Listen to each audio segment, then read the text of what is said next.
successful. And you can see that this is also an extended module, so it isn't just a single week.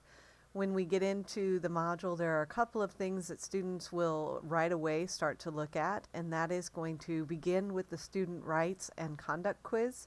So they will review the student rights and conduct code that is available on SWC's website. They will look at all of the details, hopefully give themselves some time to truly review what it says, and then they would be able to complete a true, false, and multiple choice quiz that should be self-graded, so hopefully it'll be pretty smooth. Again, if you want to make adjustments to it, adding something here and there, just keep in mind the total point value, but do whatever is appropriate for your class. The next thing they have is a plagiarism quiz and contract.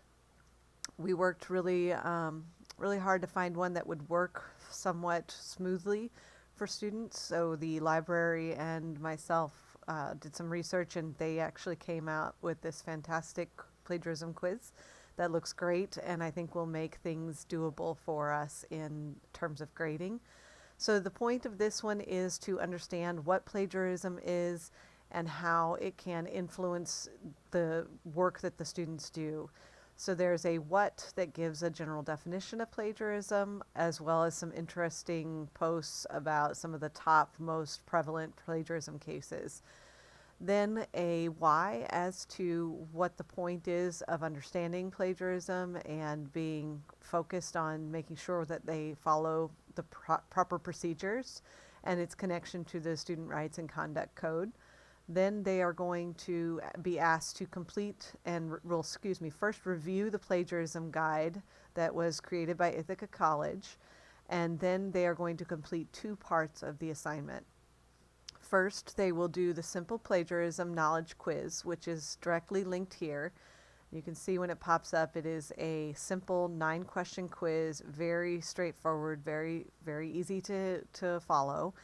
And then at the end, they're going to be prompted to send an email to their instructor. So they are going to be asked to fill in all of the blanks and click send once they have the instructor's information, and hopefully that will go straight to you. And then part 2, they're going to review the plagiarism contract attached to the assignment, and then they're going to sign it and submit it. So they can either do a physical signature, hand sign, and then scan, or a digital signature where they're going to type their full legal name into the box. And so hopefully this will give a good amount of deterrence and understanding of what plagiarism is.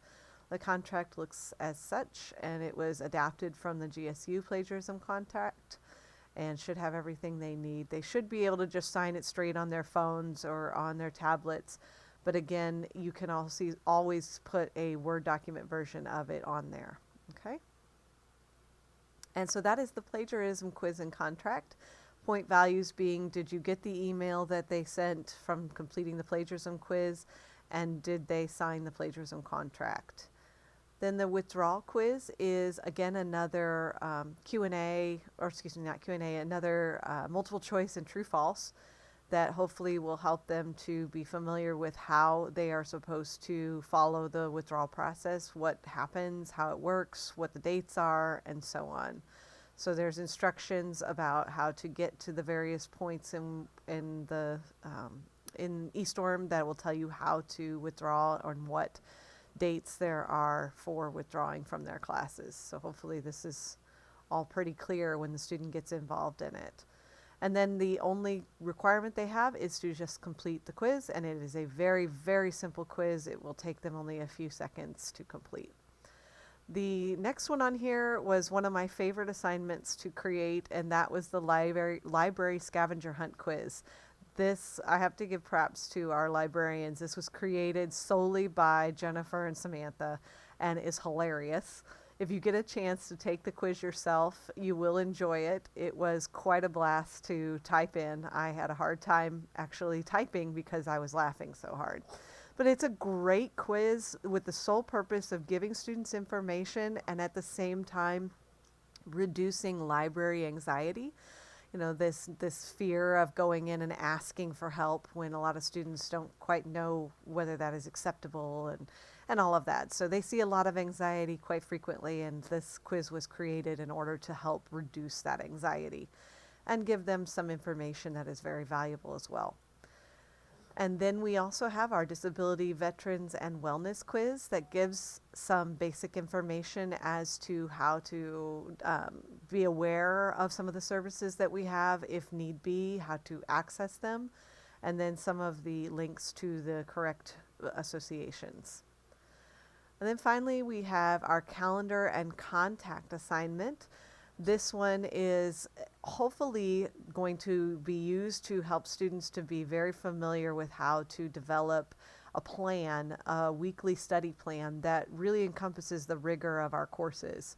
So they will go through and read a little bit about the idea of what rigor is and how it works, and how to invest in appropriate amounts of study time for whatever class you're in.